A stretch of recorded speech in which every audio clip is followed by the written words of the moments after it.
masyarakat luas masih perlu untuk product knowledge, memberitahu bahwa kain goni ini bukan hanya untuk produk komoditas.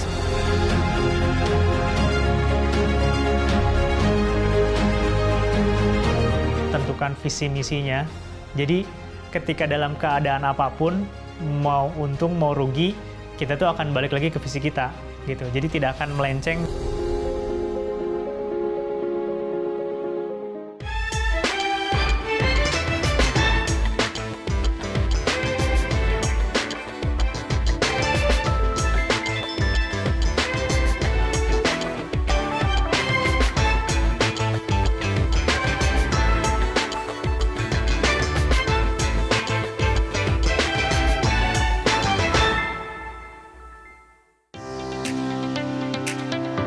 Saya Muhammad Faris Adi Sukmawan, bisa dipanggil Faris. Jabatannya di sini sebagai co-founder dan CEO dari PT Rumah Karung Goni. Pada awalnya dulu ini secara spontan aja gitu ya. Dulu memang dari zaman kuliah sih startnya. Jadi ada kayak circle pertemanan gitulah. Ada salah satu teman, dia kebetulan supplier kain goni.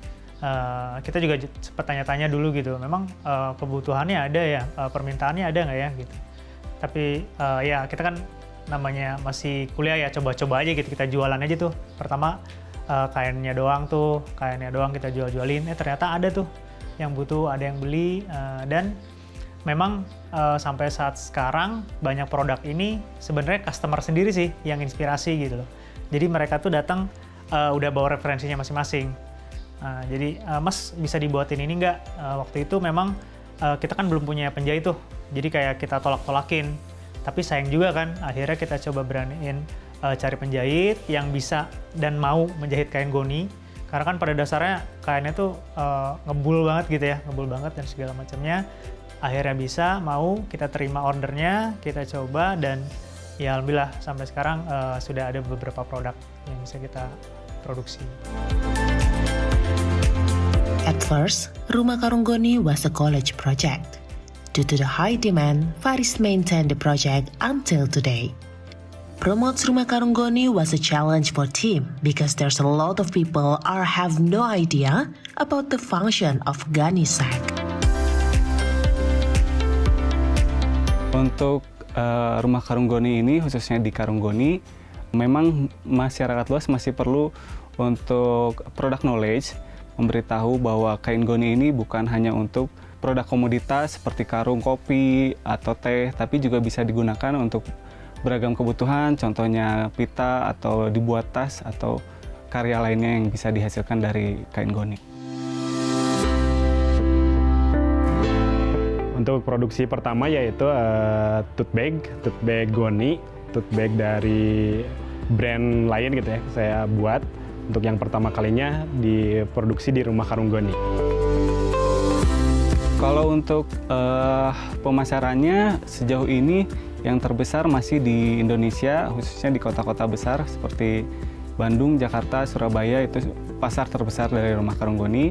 Namun tidak menutup kemungkinan kita juga pernah ekspor ke berbagai negara di luar negeri, untuk di Asia seperti di Thailand, di Singapura, Malaysia, untuk Amerikanya udah sampai ke Los Angeles kemarin, dan banyak juga request dari negara-negara lain untuk membuat produk dari kain goni.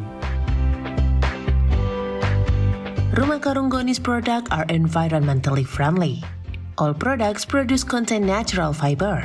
At the beginning of the business, Faris gets a lot of questions from parents because they believe the business side have low profits.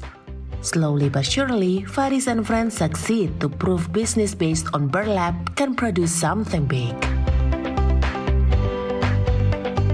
Dari orang tua ya, mungkin lebih ke banyak pertanyaan sih. Mungkin apaan sih kain goni? Ya samalah pada orang pada umumnya ya.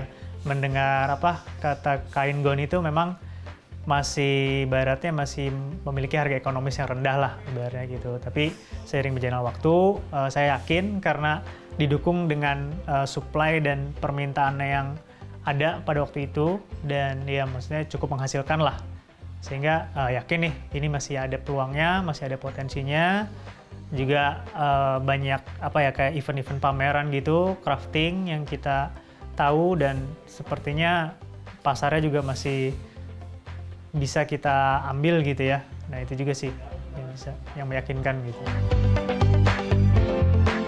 Untuk tim dan karyawan di Rumah Karunggoni, sebenarnya kalau zaman dulu lah ya, mungkin zaman dulu belum banyak sistemasi gitu ya, kita ya itu aja, sama dari serial pertemanan gitu. Kira-kira mana yang cocok, jadi asal rekrut, kira-kira bisa ngebantu, kita tawarin gitu loh.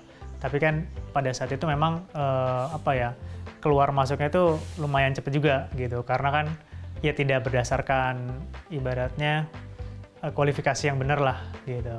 Jadi awalnya circle pertemanan dan warga sekitar juga, tapi setelah terkena seleksi alam lah ya ibaratnya, kita juga mulai kayak bikin oprek gitulah, open recruitment dengan sistem yang coba sesuai perusahaan lainnya gitu.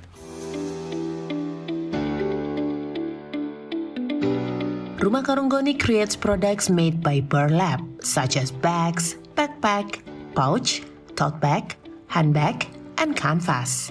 More than selling design product, Rumah Karunggoni also open to any custom request from customers. Most of it are for souvenir for wedding. Untuk desain pertama, waktu itu memang kondisinya itu kan awalnya jual raw material. Akhirnya bergeser karena pandemik, terus jadi kita itu ada kesusahan untuk mengambil bahan-bahan dari luar. Hingga akhirnya dari raw material ini digeser jadi produk-produk retail. Nah, produk-produk retail ini yang berhubungan sama Goni memang langsung di segmenkan kepada perempuan untuk tas belanja gitu, untuk memang kebutuhan kresek, jadi menggunakan tas gitu. Nah, yang saya buat itu pertama memang desain tas yang kombinasi dengan kanvas, memang disegmentasikan untuk perempuan. Dan akhirnya itu bisa membuat penjualan kembali berjalan lagi.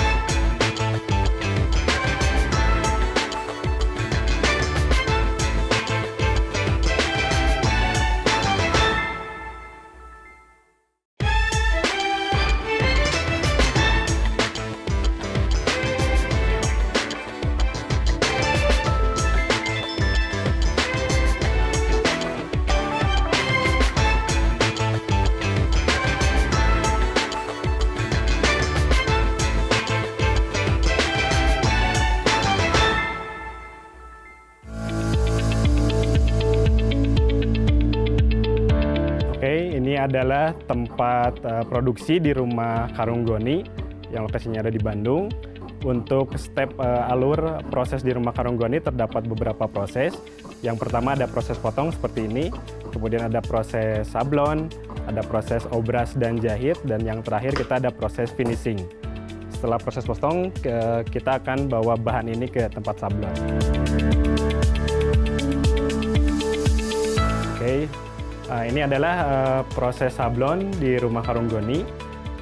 Kita udah siapkan untuk proses screen dan bistrutnya. Ini bisa dilihat untuk desainnya seperti ini.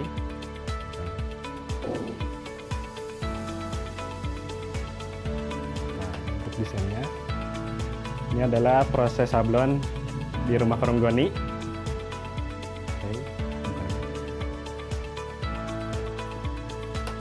Setelah proses sablon ini kita akan ada proses selanjutnya, yaitu proses obras dan jahit produk.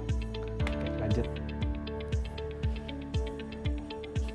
Nah, ini dia proses ketiga di Rumah Karunggoni, yaitu ada proses obras dan juga proses jahit. Nah, ini prosesnya seperti ini. Ini ada proses obras sebelum ke proses jahit, dan ini ada proses jahitnya. Setelah diproses obras dan jahit ini, kita ada proses finishing terakhir, yaitu proses QC dan bakar. Ada di depan, let's go. Ya, ini adalah proses finishing atau QC dan bakar di rumah Karunggoni. Jadi proses QC finishing bakar ini adalah bertujuan untuk menghilangkan serabut-serabut alami yang ada di kain goni biar tidak terlalu banyak, juga untuk menghilangkan sisa-sisa benangnya.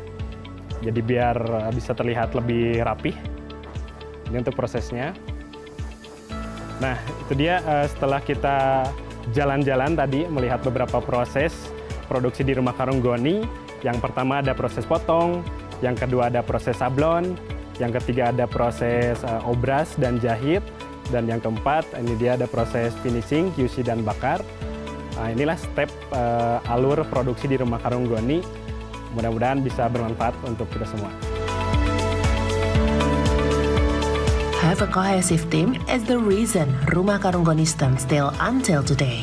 In the other hand, the feedback from consumer is highly positive, makes the team passionately in running the business. The amount of support from people surrounding makes Faris and team put more positive energy for Rumah Karunggoni. Buat bangga yang pertama mungkin ya apresiasi dari para customer juga ya, spesifikasi customer, terus bagaimana kita bisa melewati kayak masa-masa sulit lah, masa terendah dalam bisnis, dan banyak juga yang support gitu loh dari lingkungan sekitar dan segala macamnya, sehingga ya yakin dan ya yang bangga juga untuk meneruskan usaha ini. Ada beberapa customer yang nggak nyangka bahwa ternyata si bahan dasar kain goni ini bisa dibikin produk juga gitu. Yang awalnya ragu, coba-coba, dan akhirnya mau untuk repeat gitu loh. Bahkan ada juga yang mau jadi reseller. Nah itu kan sesuatu banget lah gitu, reseller, dan mereka jualannya laku juga, ya saling membantu gitu. Untuk material di rumah Karunggoni mungkin 80% kita sudah mandiri karena kita udah ada pabrik sendiri gitu. Jadi sebagian besar kita sudah ada raw materialnya. Mungkin untuk bahan-bahan pendukung kita masih ada ke vendor sekitar 20% lah kurang lebih. Untuk limbahnya kebetulan kain goni ini tidak banyak limbah karena kita juga mengusung ada zero waste. Jadi untuk potongan-potongan kecil atau scrap kita bisa jadikan produk lain, atau kalaupun dinamakan sampah itu masih bisa jadi humus untuk tanaman. Almost 80% of the material are self-manufactured. Since the products was environmentally friendly, rest of the production process could be used for others project. Kalau yang pembeli unik sendiri, jadi kadang pembeli itu tidak tahu bahwa ini tuh tidak bisa membedakan kain dan karung. Jadi kadang ada yang, Mas mau beli karung goni 5 meter, itu kan karung goni nggak ada yang 5 meter gitu. Sedangkan mungkin maksud dari customer itu sendiri adalah kain goni. Makanya kita harus menjelaskan di situ PR-nya perbedaan karung goni dan kain goni itu sendiri. Kalau ditanya mengenai persaingan impor dengan produk lokal, ini memang ya PR dari Rumah Karunggoni dan turunannya juga sih. Kalau saya melihat itu memang impor itu jauh lebih murah sih sebenarnya. Harganya dia menang jauh banget, dan terkadang produksinya juga dia lebih rapi juga. Nah itu adalah tantangan buat brand-brand lokal. Gimana caranya menangin hatinya customer supaya lebih milih brand lokalnya itu sendiri gitu. Mungkin lebih ke naikin nilai atau histori dari produk itu sendiri, dan juga ya mungkin support dari semua lembaga sih, kayak pemerintahan gitu, ngadain UKM Fest atau segala macam event kayak gitulah. Momen terendahnya dalam menjalankan usaha Rumah Karunggoni mungkin pada saat awal-awal COVID ya, waktu itu 2020 banyak kebijakan-kebijakan dirubah, jadi supply kita ini macet nih. Karena kan memang pada saat itu kita bergantung pada kain impor, Mas. Akhirnya ibaratnya bahan nggak ada, kita ada beberapa karyawan dan fixed cost yang harus dibayar, nggak bisa jualan, sementara permintaannya tuh ada gitu loh. Nah akhirnya titik itu yang sempat ya kayak ngedown gitulah, ini gimana nih, banyak beban yang harus dibayar, sementara kita nggak bisa jualan gitu loh. Tapi di titik itu juga akhirnya ya diskusi dengan tim yang solid, yang tepat, yang saling menginspirasi lah ya. Akhirnya kita memberanikan untuk ya udah produksi sendiri aja gitu. Nah, maksudnya di situ ada kayak 2 poin gitu loh, titik rendah tapi jadi turning point juga buat kita jadi bisa lebih mandiri. Dan akhirnya sampai sekarang kita produksi bahan bakunya sendiri. Untuk hambatannya mungkin karena di tim produksi ini banyak kepala, jadi kita harus banyak briefing, koordinasi untuk menyatukan beberapa kepala ini agar bisa satu tujuan untuk memulai suatu project, agar akhirnya bisa dapat produk yang bagus dan memuaskan untuk customer kita. Untuk cara menanggulanginya kita intens briefing dari setiap prosesnya, kemudian saya juga intens controlling, pengawasan ke tiap proses, sampai akhirnya jadi produk, finishing, dan siap kirim itu saya terjun juga langsung gitu.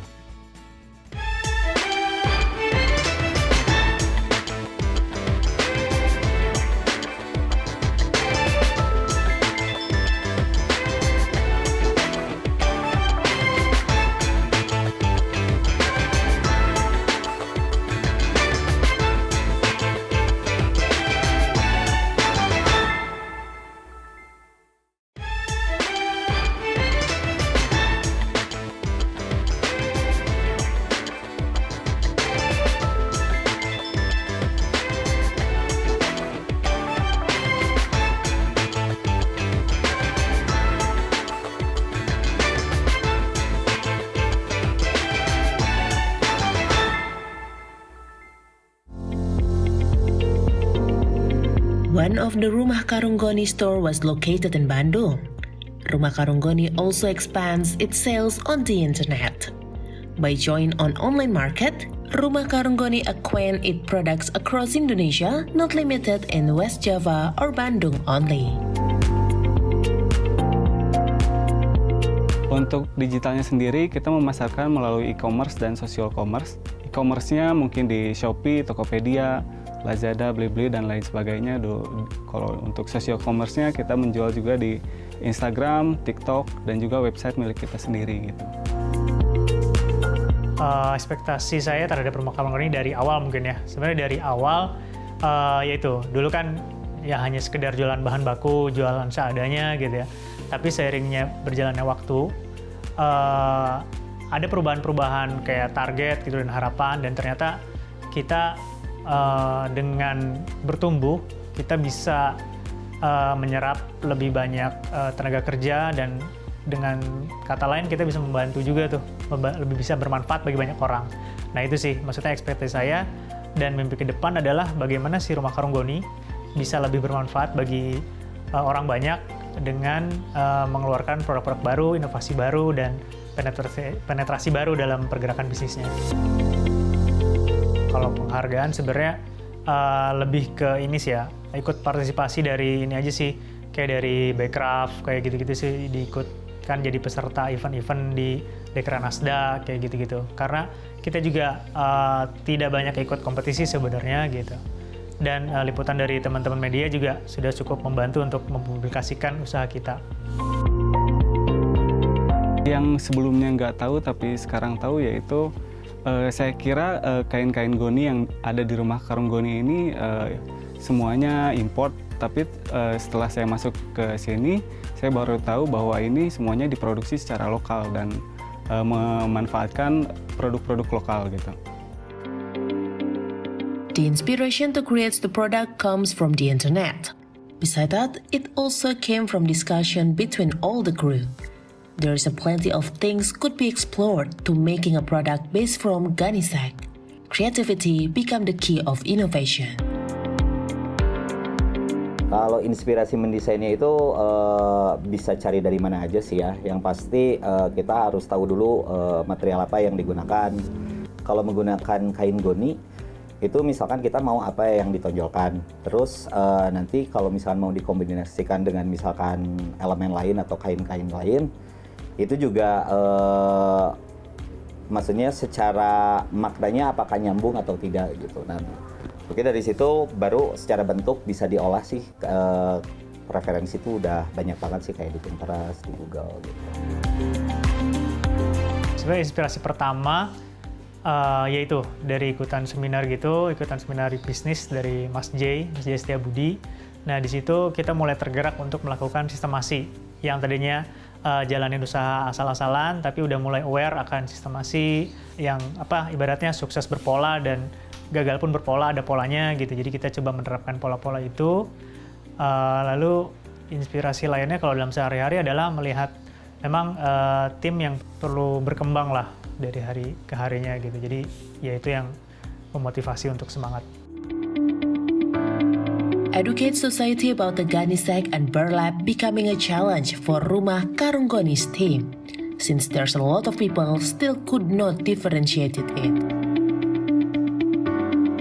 Untuk hal-hal yang bagus atau unik di kain goni ini sebenarnya banyak. Yang pertama itu kainnya ini punya karakter tersendiri. Ketika dijadikan produk, si kain goni ini bisa dapat dengan tema rustic, dengan teksturnya yang unik, kemudian cara treatmentnya juga beda dari yang lain. Itu mungkin ada kesenangan dan kepuasan tersendiri ketika dijadikan suatu produk. Kalau ditanya motivasi, sebenarnya kata-kata guru saya itu, jadi ketika memulai sesuatu, luruskan niatnya, tentukan visi misinya. Ketika dalam keadaan apapun, mau untung mau rugi, kita tuh akan balik lagi ke visi kita, gitu. Jadi tidak akan melenceng dari apa yang kita sudah tentukan dari awal, bagaimanapun kondisinya.